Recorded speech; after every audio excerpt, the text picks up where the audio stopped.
Shalom Sobat BSJD. Salam kenal, aku Timothy Uriel Pelmar, akrab disapa Uriel atau Riel. Aku vikaris yang berpelayanan di Calon Resort GKE DKI Jakarta. Dan saat ini aku bertugas di pos pelayanan GKE di Salatiga. Jadi kalau lagi mampir ke Salatiga, jangan lupa kabarin aku ya. By the way, sebelum kita beranjak lebih jauh di dalam podcast ini, mari kita berdoa. Tuhan Yesus yang rahimi, kami hendak merenungkan firman-Mu.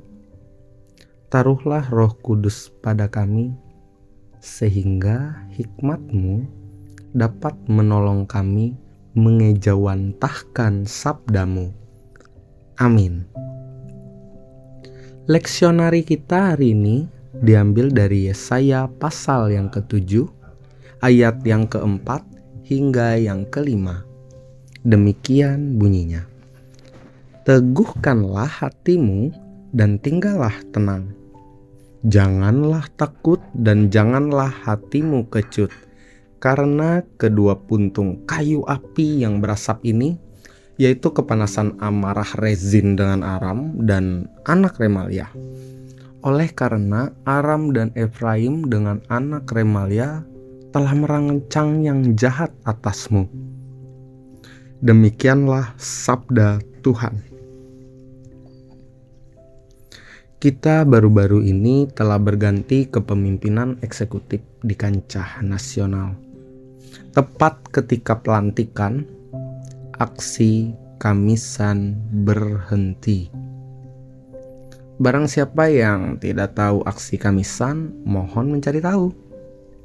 Aksi Kamisan berhenti karena para pegiat, misalnya salah satu yang cukup vokal, yakni Bu Sumarsih dan kawan-kawan, tampaknya mereka melihat orang yang diduga melakukan pelanggaran hak asasi manusia justru menduduki istana.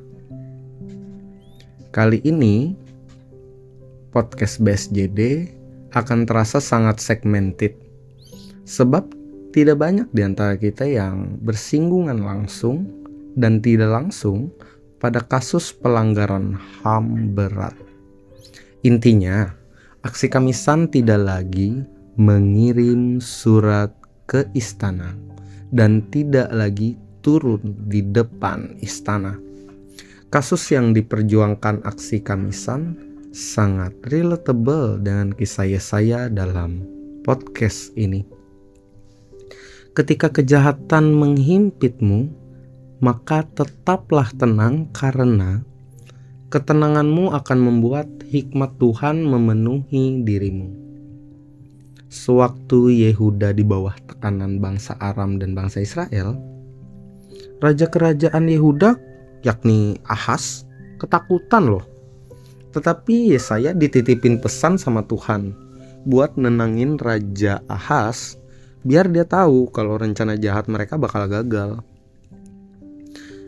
Nah, kita berharap memang apa yang terjadi pada masa itu akan terjadi lagi pada hari ini, bahwa rencana jahat pasti akan gagal. Persoalannya, apakah pelanggaran HAM yang hendak disuarakan melalui aksi Kamisan sudah ditindak secara serius, bahkan direspon oleh istana?